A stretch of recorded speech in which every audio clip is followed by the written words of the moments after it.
আসসালামু আলাইকুম, welcome to asthma kitchen. আরো একটি দুর্দান্ত মজাদার রেসিপি লয়ে আবারও আয় পড়লাম। আর এই দুর্দান্ত মজাদার রেসিপিটি বিয়ে বাড়ির খাবারকেও হার মানাইবো। মুরগি রোস্ট কার না পছন্দের, আর যদি হয়ে থাকে বিয়ে বাড়ির স্টাইলের, তাইলে তো কোনো কথাই নাই। আর এই দুর্দান্ত মজার রেসিপিটি অল্প সময়ে গরু উপকরণে কিভাবে তৈরি করে লইবেন বলতে দেওয়া আজকের ভিডিওতে। আর এই মজার খাবারটা তৈরি করার লেগে আমি দুইটা দেশি মুরগি নিলাম। মুরগিগুলারে ভালো করে কাটটা ধুইয়া পরিষ্কার করে এভাবে পিস করে লইলাম। আর পিসের মধ্যে আমি ছোট ছোট এভাবে আগ করতে লিছি যাতে মশলা ভালো করে ধুয়ে মেরিনেট করে লেগে ফুলিয়ে দিব। 1 চা চামচ আদা বাটা, 1 চা চামচ লবণ, 1 চা চামচ মরিচের গুঁড়া, সবগুলারে মাইখা ভালো করে মিশিয়ে এলাম।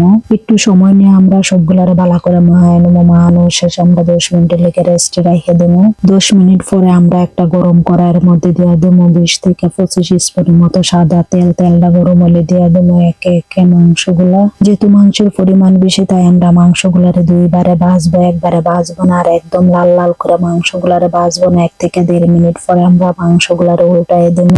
এইভাবে আমরা মাংসের উপর ফিটেও ভাজলাম। আমাদের মাংস ভাজা হয়ে গেছে, এখন আমরা মাংসগুলারে তুলে নেবো। একই নিয়মে আমরা বাকি মাংসগুলারে ভাজলাম। একই তেলের মধ্যে দিয়ে দিলাম সোডা, এলাচির গুঁড়া, একটা হাল, 2টা তেজপাতা, 1 চামচ শাহি জিরা। মশলাগুলার 1 থেকে 1.5 মিনিট ভাজার পর দিয়ে দিলাম হাফ কাপ পেঁয়াজ কুচি। পেঁয়াজ গুলারও একদম লাল লাল করে ভাজলাম। পেঁয়াজের কালারটা যখন ঠিক এরকম বাদামি কালার হইব, তখন আমরা দিয়ে দিব 1 চা চামচ আদা বাটা, 1 চা চামচ রসুন বাটা, 1 চা চামচ মরিচের গুঁড়া, 1 চা চামচ জিরার গুঁড়া, 1/2 চা চামচ ধনিয়ার গুঁড়া। মশলাগুলারে আমরা 3 থেকে 4 মিনিট জাল দিয়ে এলাম। 3 থেকে 4 মিনিট পরে যখন মশলা থেকে তেল বাইসে উঠবো, তখন আমরা দিয়ে দেবো টমেটো বাটা। টমেটোর থেকে যখন এইভাবে তেল বাইসে উঠবো, তখন আমরা চুলার আঁচ একদম মিডিয়াম লো হিটে রেখে দিয়ে দেবো হাফ কাপ টক দই। চুলার আঁচ একদম মিডিয়াম লো হিটে রেখে আমরা মশলাগুলোরে 3 থেকে 4 মিনিট জাল দিয়ে এলাম। 3 থেকে 4 মিনিট পরে যখন মশলা থেকে এইভাবে তেল বাইসে উঠবো, তখন আমরা দিয়ে দেবো আগে থেকে বানানো রোস্টের শুকনো মশলা। 1.5 মিনিট জাল দিয়ে আমরা দিয়ে দেবো স্বাদ মতো লবণ। স্বাদ মতো লবণ দিয়ে আবারও লাইড়া ছেড়ে সবগুলো মশলা মিশিয়ে এলাম। মশলা থেকে যেন এভাবে তেল ছাড়বো, তখন আমরা দিয়ে দেবো সবগুলা মাংস।